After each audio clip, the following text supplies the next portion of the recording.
ఎట్టకేలకు దిల్ రాజు శిరీష్ రెడ్డి నిర్మాతగా, నితిన్ హీరోగా, లయ ముఖ్య పాత్రలో నటించిన తమ్ముడు సినిమా ప్రపంచవ్యాప్తంగా 1000 థియేటర్లలో రిలీజ్ అయింది. కుబేరా డౌన్ అయింది, కన్నప్ప యావరేజ్.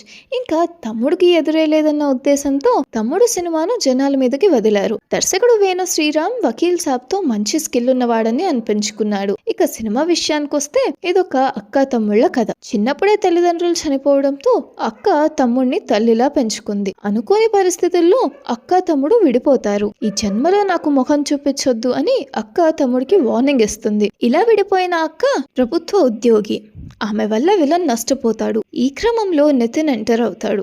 ఇంకేముంది, ఫైట్లు. ఇక నటీనటుల పర్ఫార్మెన్స్ విషయానికి వస్తే నితిన్ తనకిచ్చిన పాత్రను బాగానే చేశాడు. లయ కూడా తన పాత్రకు న్యాయం చేసింది. కాంతారా హీరోయిన్ సప్తమి గౌడ, వర్ష బొల్లమ్మ హీరోయిన్లుగా నటించారు. వాళ్ళ పాత్రలైతే నామ మాత్రమే. ఇక నటీనటుల పర్ఫార్మెన్స్ విషయాన్ని పక్కన పెడితే బీజిఎం లోక్నాథ్ చాలా బాగా అందించారు. ఫోటోగ్రఫీ గుహన్, ఆయన సీనియర్ కెమెరామ్యాన్, అడవిలో జరిగే సన్నివేశాల్లో తన కెమెరా పనితనాన్ని చూపించాడు. ఇక సినిమా ఎలా ఉందంటే, సినిమాలో జరిగే ఒక సీనుకు ఇంకొక సీన్కి మధ్య లింకే ఉండదు. ఏ సీన్ ఎందుకు వస్తుందో, ఎప్పుడు వస్తుందో, నెక్స్ట్ సీన్ ఎందుకు వస్తుందో, దానికి దీనికి లింక్ ఏంటో చూసే వాళ్ళకే కాదు, తీసే వాళ్ళకన్నా అర్థమైందో లేదో. సినిమా స్క్రీన్ ప్లే అత్యంత పేలవంగా ఉంది. నితిన్ అక్కగా లయ పాత్ర గాని, హీరోయిన్లు వర్ష బొల్లమ్మ, సప్తమి గౌడలు గాని అసలు ఎందుకు వస్తారో, ఎందుకు పోతారో కూడా అర్థం కాదు. అర్థం లేని సన్నివేశాలు, అర్థం కాని ఫైట్లు. సినిమా మొత్తం మీద ఎమోషన్ అనేది కనిపించదు. సహజంగా అక్క తమ్ముడు ఎమోషన్ అంటే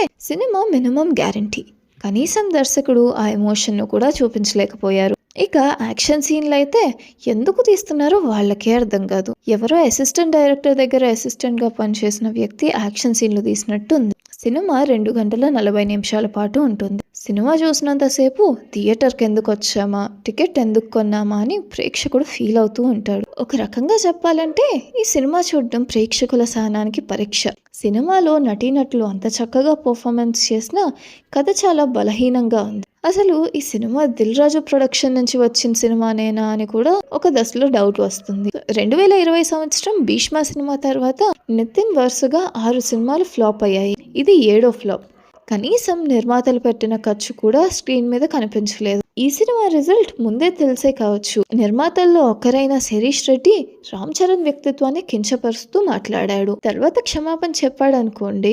ఈ సినిమాతో పోలిస్తే game changer cinema super duper hit అన్నట్టే. సినిమాకి మనస్ఫూర్తిగా ఇచ్చే రేటింగ్ చూస్తే నిర్మాతలు, నటీనటులు బాధపడతారు. అందుకే ఈ సినిమాకి రేటింగ్ ఇవ్వాలనుకోలేదు. నేను అభిప్రాయం చెప్తున్నా. ఎందుకంటే ఎవరిదైనా డబ్బే కదా. రేటింగ్ ఇవ్వకపోతే మీరు డిసప్పాయింట్ అవుతారు.